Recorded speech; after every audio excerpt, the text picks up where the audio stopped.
नाज़रीन अस्सलाम वालेकुम। सियासत टीवी के खुसूसी प्रोग्राम खबर ख्याल में आपका खैर मकदम है। मैं मोहम्मद रियाज अहमद और मेरे साथी नईम वजहत। अस्सलाम वालेकुम। हमेशा की तरह आपके सामने अहम खबरें लिए हाजिर हुए हैं। नाज़रीन, आप अच्छी तरह जानते हैं कि हम जो खबरें आपके सामने पेश करते हैं वो कल के अखबार की सुर्खियाँ बनती हैं। न सिर्फ सुर्खियाँ बनती हैं बल्कि उन खबरों को इलेक्ट्रॉनिक मीडिया गैर मामूली अंदाज में नशर करता है। इसी तरह सोशल मीडिया पर ये खबरें वायरल होती हैं। बहरहाल नाज़रीन, जहाँ तक खबरों का सवाल है, आप अच्छी तरह जानते हैं कि रियासती असम्बली में कांग्रेस की पहली हुकूमत ने यानी अलहदा रियासत तेलंगाना के क़याम के बाद आपने देखा कि किस तरह 2 मियादों तक KCR हुकूमत करते रहे और तीसरी मियाद के जब इंतखाबात हुए तो कांग्रेस को कामयाबी मिली और इस कामयाबी के बाद पहली मरतबा कांग्रेस हुकूमत ने रियासती बजट पेश कर दिया है।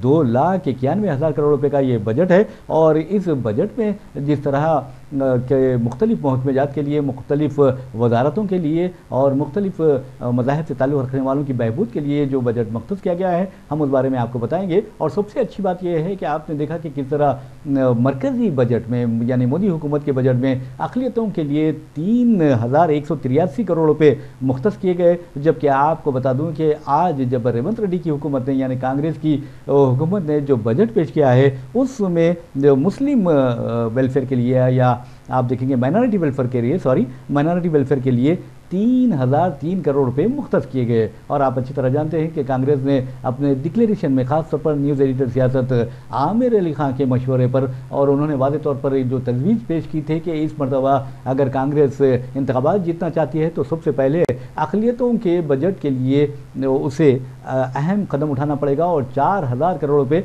बजट मुख्तस करना होगा। बहरहाल 4,000 करोड़ रुपए बजट तो मुख्तस नहीं किया गया, लेकिन एक अच्छी बात यह भी कि 3,003 करोड़ रुपए बजट मुख्तस किया गया है अक़लियतों की बहबूद के लिए। अब देखना यह है कि क्या हुकूमत सब प्लान भी अक़लियतों के लिए बनाती है, क्योंकि अगर हुकूमत सब प्लान बनाती है तो समझिए कि अक़लियतों की तरक्की की राह हमवार होगी और जो बजट वापस हमेशा जाया करता है वो जाने से रुक जाएगा। और वरना नाज़रीन, आपको बता दें कि जहाँ तक SC वेलफेयर का सवाल है उसके लिए तकरीबन 33,124 करोड़ रुपए मुख्तस किए गए हैं, जबकि ST वेलफेयर यानी दर्ज फहरिस्त कबाइल की बहबूद के लिए 17,056 करोड़ रुपए और BC वेलफेयर यानी पसमानदा तबक़ात की बहबूद के लिए 9,200 करोड़ रुपए मुख्तस किए गए। और आपको ये बताना ज़रूरी है कि कांग्रेस यानी रियासत तेलंगाना में, एक अलहदा रियासत तेलंगाना में कांग्रेस की पहली हुकूमत का बजट का एजाज़ रेवंत रेड्डी को जाता है, लेकिन वज़ीर फाइनेंस और डिप्टी चीफ मिनिस्टर और वज़ीर बरक़ी मल्लू भट्टी विक्रमार्का ने यह बजट पेश किया और उन्होंने वाज़ेह तौर पर असेंबली में बताया कि रियासत पर फिर जिस वक्त अलहदा रियासत तेलंगाना तश्कील पाई थी उस वक्त 75,577 करोड़ रुपए का खर्च था, जो बढ़कर 6,71,751 करोड़ रुपए का खर्च हो गया है। तो बहरहाल हम बात करते हैं नईम वजहत से और पूछते हैं कि इस मरतबा कांग्रेस ने अपने डिक्लेरेशन में 4,000 करोड़ रुपए की तजवीज़ पेश की थी अक़लियती बजट के लिए, लेकिन आप क्या समझते हैं कि माइनॉरिटी वेलफेयर का जो बजट अब मुख्तस किया गया है 3,003 करोड़ रुपए, उससे क्या अक़लियतों को फ़ायदा होगा? देखिए, ये मैं समझता हूँ कि हौसला अफजा बजट है अक़लियतों के लिए। अब तक हम देखते थे कि जब तक 2014 में कांग्रेस की हुकूमत थी जी लास्ट, तब तक माइनॉरिटी का बजट 1,000 करोड़ था जी। उसके बाद 10 साल तक BRS की गवर्नमेंट थी। मैं समझता हूँ कि BRS के 10 साल के दौरान बजट बढ़ के 2,200 के करीब गया था। जी बिल्कुल। अब कांग्रेस पहली बार हुकूमत में आई है 10 साल के बाद।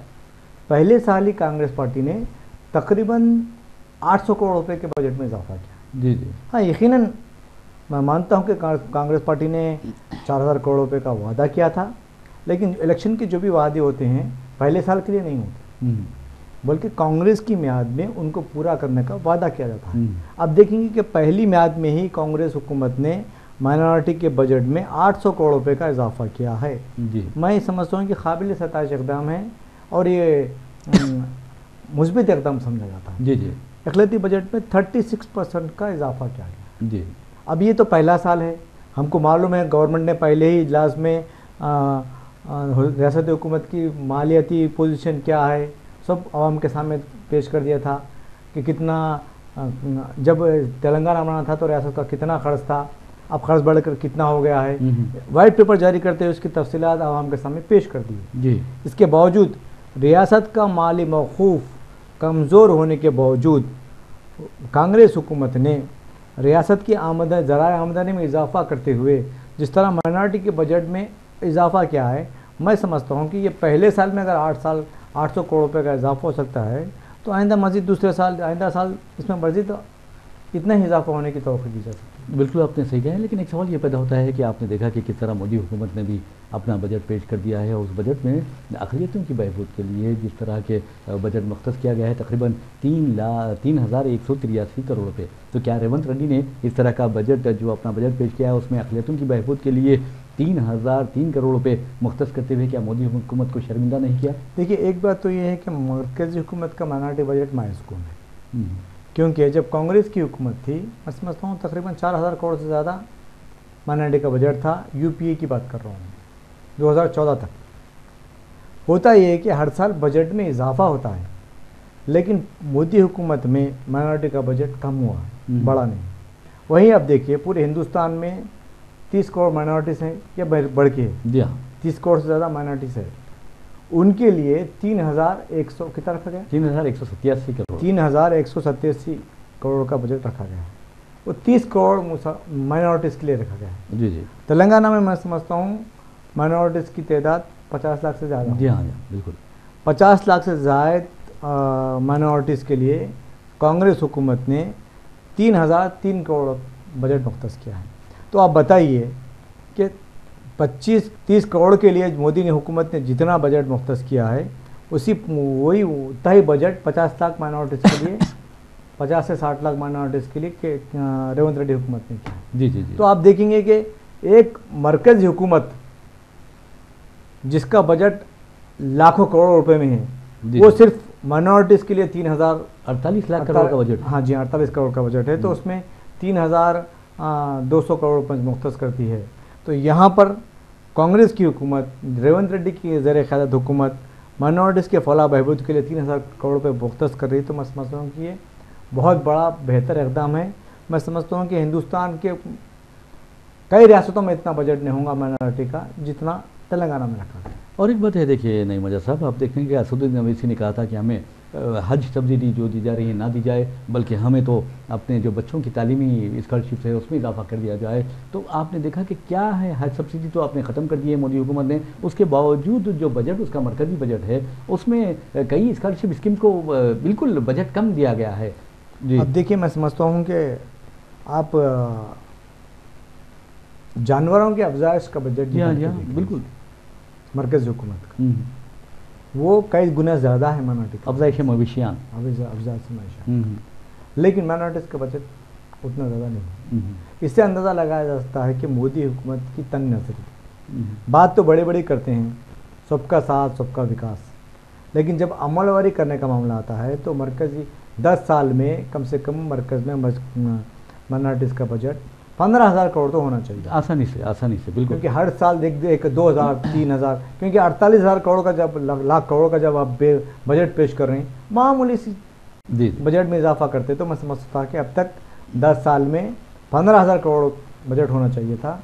लेकिन बजट में इजाफा होने के बजाय बजट घटा है और कई स्कीमात को, माइनॉरिटी स्कीमात को ख़त्म कर दिया गया है। यहाँ तक कि बच्चे के जो तलबा को स्कॉलरशिप दी जा रही है वो भी ख़त्म कर दी गई है। शर्म की बात। तो मैं समझता हूँ कि ये एक तंग नज़री का सबूत है। लेकिन हम देखते हैं कि इसलिए जमहूरियत और मुसलमानों का कांग्रेस के ऊपर एतमाद बढ़ जाता है, जमहूरियत के ऊपर और कांग्रेस के ऊपर। कांग्रेस जो वादे करती है कम से कम उन्हें पूरा करने की कोशिश। बिल्कुल।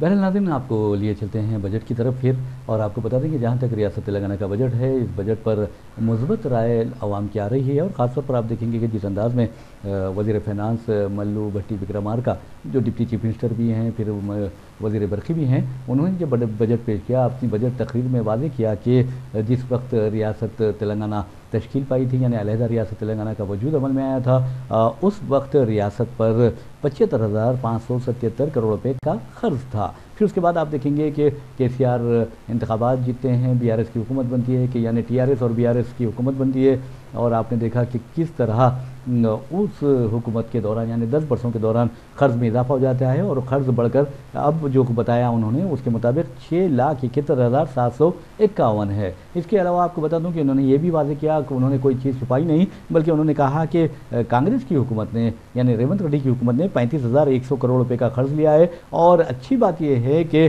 42,892 करोड़ रुपए कर्ज अदा किया गया है। तो ये बहुत बड़ी बात है। ये किस तरह हुआ है? देखिए, कांग्रेस हुकूमत में जब कांग्रेस पार्टी हुकूमत में आई है, गुज़िश्ता 3 महीने तक कांग्रेस हुकूमत ने तमाम फलाह स्कीमात पर अमलावरी का ऐलान कर दिया 100 दिन के अंदर। उसके बाद रियासत में इंतखाबी ज़ाब्ते अखलाक नाफिज हो गया था, जिसकी वजह से बहुत सी स्कीमात पर अमलावरी नहीं हो सकी, नई स्कीमात पर। लेकिन जो ऑनगोइंग स्कीम्स थे उसको तो बराबर चलाया गया था। अब तेलंगाना हुकूमत की जानिब से रियासत की आमदनी में इजाफा करने के लिए मुख्तलिफ नए नए तरीक़े ईजाद किए जा रहे हैं, जिसकी वजह एक तरफ आमदनी में इजाफा हो रहा है, दूसरी तरफ फलाही स्कीमात पर अमलावरी हो रही है, तीसरी तरफ आप देखेंगे कि 18 जुलाई को किसानों के 1 लाख तक खर्चे माफ़ कर दिए गए हैं, जो मजमूई तौर पर 11.5 लाख किसानों के तकरीबन 7,000 करोड़ रुपये माफ़ कर दिए। जी। और कहा यह जा रहा है कि 15 अगस्त तक या फिर अगस्त के दिन तक किसानों की जो 2 लाख रुपये खर्च माफ़ करने का जो वादा किया गया था उसको पूरा कर दिया जाए। और एक बात नहीं वजह साहब, आप देखेंगे कि जहाँ तक हुकूमतों का सवाल है, अगर हुकूमतें बिला लिहाज मजहब मिलत रंग नस्ल आपकी अवाम की मदद करती हैं तो वो हुकूमत यकीन मानिए कि अवाम की करीब रहती है, अवाम के दिलों पर राज करती है और इसके साथ ही आप देखेंगे कि वो रियासत तरक्की भी करती है, वो मुल्क तरक्की करता है। लेकिन आप देखेंगे कि अगर अक़लियतों को नज़रअंदाज कर दिया जाए, मिसाल के तौर पर हमारे वज़ीर-ए-आज़म नरेंद्र मोदी हो या अमित शाह हो,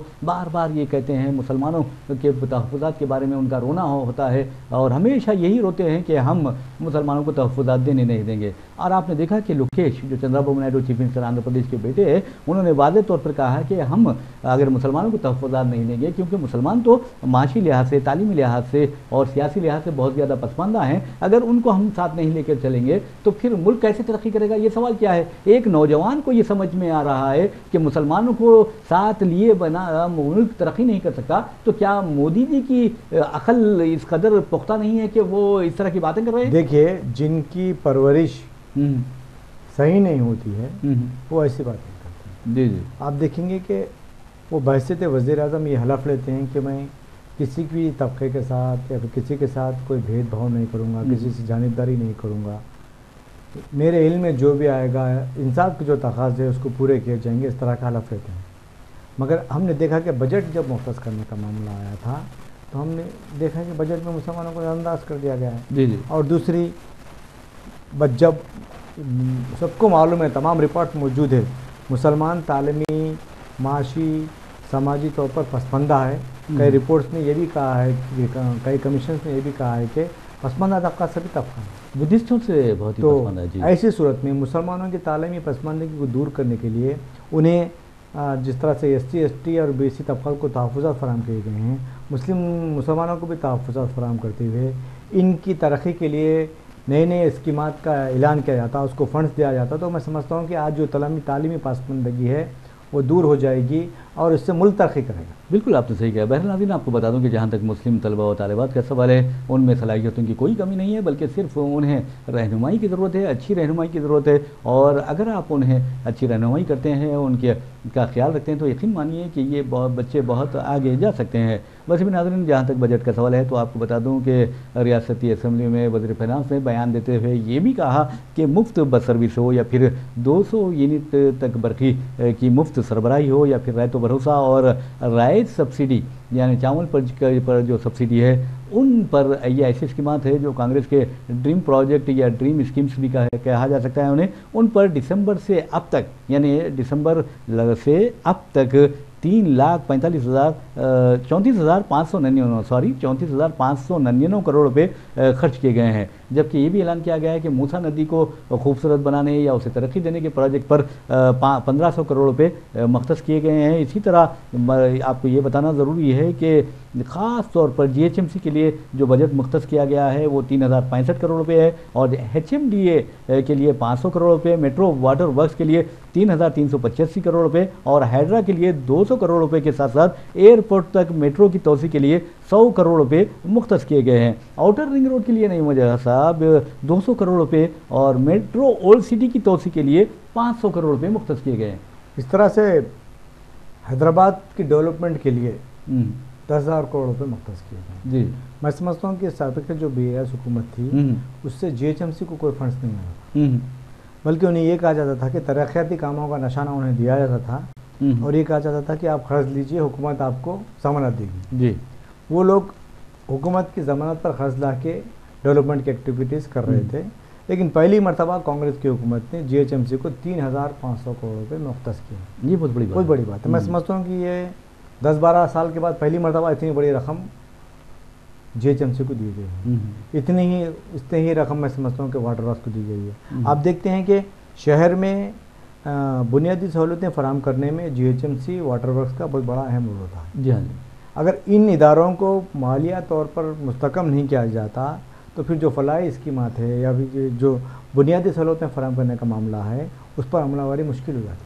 और एक बात आप देखेंगे कि पार्लियामेंट ये जो बजट है इसमें एक अच्छी बात ये रही कि ज़रूरी शोबा बहुत अहम शोबा होता है, यानी इरिगेशन के जो शोबा है या एग्रीकल्चर का जो शोबा है, ज़रूरी शोबा है, एग्रीकल्चर का जो शोबा है उसके लिए 72,659 करोड़ रुपये मुख्तस किए गए हैं। ये बहुत अच्छी बात है। मैं समझता हूँ कि बजट का सबसे बड़ा हिस्सा ज़राअत को मुख्तस। बिल्कुल। और एक अच्छी बात ये हुई कि जो महकमे तालीम के लिए आपने देखा कि 21,292 करोड़ रुपये, और इससे ये होगा कि जो इंफ्रास्ट्रक्चर है ख़ास तौर पर आप देखेंगे स्कूल्स की जो इमारतें हैं उनको बुनियादी सहूलतों से लैस कर किया जा सकता है। देखिए, मैं ये माइनॉरिटी बजट के साथ यहाँ पर आऊँगा। माइनॉरिटी बजट BRS की गवर्नमेंट में मुख्तस किया जाता था, लेकिन जारी सिर्फ 50%, 40%, 60% किया जाता था। माबाकी जो बजट था वो सरकारी ख़जाने में वापस हो जाता था। लेकिन अब कांग्रेस हुकूमत की जिम्मेदारी है, कांग्रेस पर मुसलमानों ने, माइनॉरिटीज़ ने भरोसा किया है और कांग्रेस ने भी अच्छा माकूल बजट दिया है। जी, माकूल बजट दिया है। सिर्फ बजट देना काफ़ी नहीं है, बल्कि मैं समझता हूँ कि बजट को मुकम्मल जारी करना चाहिए, ज़रूरत पड़ने पर एडिशनल बजट भी जारी किया जाए। लेकिन मैं चाहता हूँ कि सब प्लान बनाएं। बिल्कुल, सब प्लान बनाएंगे तो आप जो बजट बच जाएगा वो वापस नहीं जाएगा, फिर दोबारा खर्च होगा। बिल्कुल खर्च होगा। और इसी तरह से दूसरे जो बजट्स है, इस तरह से आपने ज़राअत का तस्करा किया है, मैं समझता हूँ कि कांग्रेस हुकूमत ने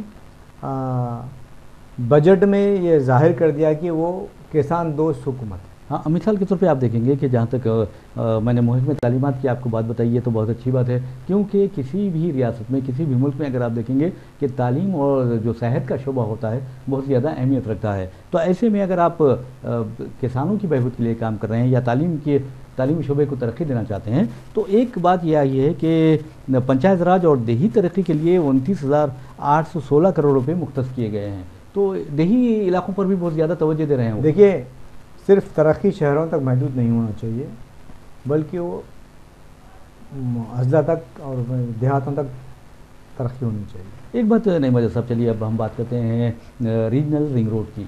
रेवंत रेड्डी हुकूमत ने ऐलान किया कि रीजनल रिंग रोड को तरक्की दी जाएगी, एक प्रोजेक्ट पर काम किया जाएगा और उसके लिए 1,525 करोड़ रुपये भी मुख्तस कर दिए गए हैं। तो आप क्या समझते हैं कि इससे तरक्की की राह हमवार होगी? और देखिए, ये सेंट्रल गवर्नमेंट और स्टेट गवर्नमेंट का मुश्तरका प्रोजेक्ट है। जी।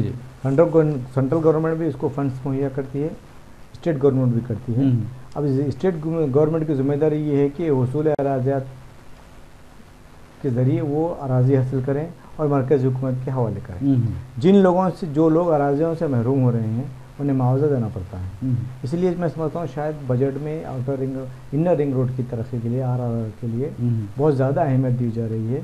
और अगर ये इनर रिंग रोड बन जाती है तो मैं समझता हूँ कि तरक्की बहुत ज़्यादा फैल जाएगी, बड़े बड़े इंडस्ट्रियल कॉरिडोर कायम हो जाएंगे या राहदारियाँ कायम हो जाएंगे, हमलो नकल के लिए लोगों को आसानियाँ हो जाएंगी, जो ट्रांसपोर्ट सिस्टम है वो आसान हो जाएगा। जी। और शहरी इलाकों में जो बोझ है सड़कों का, सड़कों पर जो ट्रैफिक का बोझ है वो भी किसी हद तक मैं समझता हूँ कि कम हो सकता है। लेकिन एक बात आप ये बताइए कि जहाँ तक किशन रेड्डी का सवाल है। किशन रेड्डी ने ऐलान किया है, खासतौर पर उन्होंने बताया है कि मरकज़ ने पिछले 10 वर्षों के दौरान रियासत तेलंगाना को 10 लाख करोड़ रुपए दिए हैं। तो क्या ये इस तरह की बातें जो कर रहे हैं किशन रेड्डी, हालांकि आपने देखा कि हालिया बजट के दौरान तेलंगाना को बिल्कुल तौर पर नज़रअंदाज कर दिया गया। खुद रेवंत रेड्डी ने और कांग्रेसी कायदीन ने एक प्रेस कॉन्फ्रेंस से खिताब करते हुए ये भी कहा कि किशन रेड्डी और बंडी संजय को इस्तीफा दे देना चाहिए मरकज़ी काबीना से। देखिए, मैं ये कहना चाहता हूँ कि सबसे पहले किशन रेड्डी को अपना महासभा कर लेना चाहिए। वो यकीनन बीजेपी के रुकने पार्लियामेंट है, मरकज़ी वजीर है, अपनी हुकूमत का, अपनी पार्टी का दिफा करेंगे, लेकिन उन्हें तेलंगाना के आवाम को भी जवाब देना है। जी जी, आप बताइए, कल ही चीफ मिनिस्टर ने मरकज़ी हुकूमत की तेलंगाना के साथ सौंतला बजट में सौंतला सुलूक पर असम्बली में करारदाद मंजूर की है। जी जी, जिसमें उन्होंने बताया कि हम अगर टैक्स की सूरत में मरकज़ को 1 रुपया देते हैं तो बदले में मरकज़ हमें 43 पैसे देता है। वही बिहार को 7.43 पैसे दिया जाता है। अब रेवंत रेड्डी ने कहा कि हम 3 लाख करोड़ से ज़्यादा टैक्स की सूरत में अदा करते हैं, हमको मिलता है 1,65,000 करोड़ रुपये मिलता है। वहीं उत्तर प्रदेश 3 लाख करोड़ रुपये टैक्स की शक्ल में मरकज़ी हुकूमत को देता है और मरकज़ी हुकूमत उन्हें 6,40,000 करोड़ रुपये उनको वापस करती है। उन्होंने बताया कि जुनूबी रियासतों से जितना पैसा मरकज़ी हुकूमत को 22 लाख करोड़ रुपये मिलता है, बदले में मरकज़ी हुकूमत जुनूबी रियासतों को सिर्फ 6 लाख चिल्लर करोड़ रुपये देती है। वही जो जुनूबी रियासतों को जितना दिया जा रहा है वही सिर्फ उत्तर प्रदेश को उतना पैसा दिया जा रहा है। और जबकि आप ये देखेंगे कि 22 लाख करोड़ यहाँ से जा रहे हैं, जबकि उत्तर प्रदेश से सिर्फ 3 करोड़ रुपये जा रहे हैं, लेकिन उन्हें 6 लाख करोड़ रुपये दिया जा रहा है और जुनूबी हिंद की रियासतों को, तमाम रियासतों को 6 लाख करोड़ रुपये दिया जा रहा है। और आप देखेंगे कि जिस तरह की जो नांसाफी आपने आदत और शुमार पेश किए हैं कि जहाँ तक बिहार का सवाल है 7 रुपये दिए जाते हैं बिहार को, इस तरह कहा जा रहा है। और इस सिलसिले में आपने कल एक बयान आया था चीफ मिनिस्टर तमिलनाडु स्टैलिन का, उन्होंने वाज़ेह तौर पर वज़ीर-ए-आज़म नरेंद्र मोदी को वार्निंग दी कि आप इस तरह का जो सौतेलापन का सलूक कर रहे हैं दूसरी रियासतों से, ये बहुत ही खतरनाक होगा और एक दिन ऐसा आएगा कि आप अलग थलग होकर रह जाएंगे, इस तरह की बात कही है। तो आप अंदाज़ा कीजिए कि आप जुनूबी रियासतों से पैसा लेते हैं और दूसरी रियासतों पर खर्च करते हैं और जुनूबी रियासतों के साथ नाइंसाफ़ी करते हैं। अब कर्नाटक वाले आपने देखा कि किस तरह उन्होंने धरना दिया था दिल्ली में। अब आप देखिए कि आंध्र प्रदेश तकसीम रियासत जो बिल है वो दोनों रियासतों के लिए, अच्छा, आंध्र प्रदेश और तेलंगाना के लिए। जी जी, क्योंकि आंध्र प्रदेश की हुकूमत की वजह से मरकज़ में मोदी वज़ीर आज़म हैं, जिसकी वजह से आंध्र प्रदेश पर राहत फराम की गई, नजराने पेश किए गए, हमें कोई इतराज़ नहीं। लेकिन हवाला क्या दिया गया कि इन्हें तकसीम रियासत बिल में वादा किया गया था, जिसकी वजह से ये अदायगियाँ की जा रही हैं। तो उन्हीं तकसीम रियासत बिल में तेलंगाना के साथ 35 वादे किए गए थे जी, लेकिन तेलंगाना के साथ आप देखेंगे कि कोई इंसाफ नहीं किया गया, एक भी नहीं दिया। जितनी मैं समझता हूँ कि वज़ीर कल चीफ मिनिस्टर ने बताया कि हमने रियासत के मुफादात को देखते हुए सियासत से बरातर होकर वज़ीर आज़म से 3 मरतबा मुलाकात की, मरकज़ी 18 वर्ग मरकज़ी वज़ीर से मुलाकात की, रियासती की ज़रूरत के लिए नुमाइंदगियाँ की, लेकिन मरकज़ी हुकूमत ने तेलंगाना को कुछ भी नहीं किया। एक सवाल ये पैदा होता है कि हमारे चीफ मिनिस्टर रेवंत रेड्डी ने कल भी यही कहा कि हमने एक बड़े भाई की हैसियत से वज़ीर-ए-आज़म नरेंद्र मोदी से मुलाकात की थी और उनसे कहा था कि रियासतों के लिए आप बड़े भाई का दर्जा रखते हैं, वो नहीं बल्कि मरकज़ी हुकूमत बड़े भाई का दर्जा रखती है, इस तरह की बात की थी। तो क्या आप समझते हैं कि मोदी जी किसी के बड़े भाई बनने के लायक नहीं? मोदी है ना, उत्तर प्रदेश, गुजरात, जो भी स्कीम आता है उसको लिया गया गुजरात में तक। जी जी, यानी महाराष्ट्र से भी नाइंसाफ़ी ऐसा लगता है कि वो मुल्क के वज़ीर आज़म नहीं है, गुजरात के वज़ीर आज़म।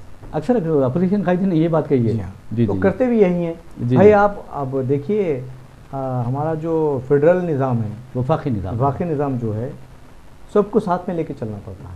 आप रियासतों से टैक्सों की आमदनी तो हासिल कर रहे हैं, लेकिन बदले में जिन तेलंगाना से ली जाने वाली आमदनी को, फंड्स को उत्तर प्रदेश की तरफ के लिए खर्च कर रहे हैं, ये कहाँ का इंसाफ है? जी जी, जितना कम से कम जितना फंड्स लिया जा रहा है, ज़्यादा नहीं दिया गया, तो करीब उसको उतना तो वापस कर दिया जाना चाहिए था। जी। वो भी नहीं किया जा रहा है। बहरहाल नाज़रीन, आपको बता दूं कि जहाँ तक असेंबली में बजट पेश किया जाने का सवाल है, उसमें जब अपनी बजट तकरीर में जो उन्होंने वज़ीर फ़िनांस ने जो बात कही है वो ये है कि इस साल हुकूमत ने रमज़ान के इंतज़ामात पर तकरीबन 33 करोड़ रुपए खर्च किए हैं। मुहर्रम के मौके पर 50 लाख रुपए जारी किए गए। इसी तरह विकाराबाद ज़िले में तबलीग जमात के इज्तिमा के जो इंतज़ामात किए गए उस पर 2.4 करोड़ यानी 2 करोड़ 40 लाख रुपए के मसारिफ आए और हज इंतज़ामात के लिए 4 करोड़ 43 लाख रुपए खर्च किए गए हैं। इस तरह का बयान उन्होंने दिया है। लेकिन जहाँ तक हज सब्सिडी का सवाल है, मरकज़ी हुकूमत का ये फ़र्ज़ बनता है कि अगर आप हज सब्सिडी ख़त्म करते हैं तो फिर मुसलमानों के जो बजट है या अक़लियतों का जो बजट है उसमें इजाफा करना चाहिए। देखिए, हमने पहली बात वही कही कि मरकज़ी हुकूमत माइनॉरिटीज़ के साथ सौंतला सलूक कर रही है। ये मैं समझता हूँ कि बीजेपी के डीएनए में है कि मुसलमानों को हर तरह से परेशान करना, उन्हें उनके खिलाफ इल्ज़ाम आयद कर देना, उनके अच्छे काम को कभी सताइश करते हुए नहीं सुना गया। आप देखिए कि मुल्क के पहले वज़ीर-ए-आज़म मौलाना अबुल कलाम आज़ाद, जी जी, वज़ीर तालीम, जी जी, जिनकी वजह से आज IIM वगैरह है, यूजीसी ग्रांट कमिशन वो ही उनकी देन है। जी हाँ, लेकिन कभी उन्हें वज़ीर आज़म की जानिब से खिराज अक़ीदत आज तक पेश नहीं किया। अरे मैं बताता हूँ, आपने बहुत अच्छा जिक्र किया है। मौलाना अबुल कलाम आज़ाद का ये हाल था कि अपनी बेगम यानी उनकी जो अहलिया थी उनका नाम था ज़ुलेखा, उनका इंतकाल होता है और आप रांची की जेल में रहते हैं और वहाँ पर ये कहा जाता है कि आपकी अहलिया मोहतरमा का इंतकाल हो चुका है और आप चाहें तो हम आपको आखिरी यानी तजहीज़ और तकफीन में शिरकत के लिए रवाना कर सकते हैं, रिहा कर सकते हैं। लेकिन उन्होंने अंग्रेज़ों की इस पेशकश को कबूल नहीं किया। क्या मोदी को ये मालूम है?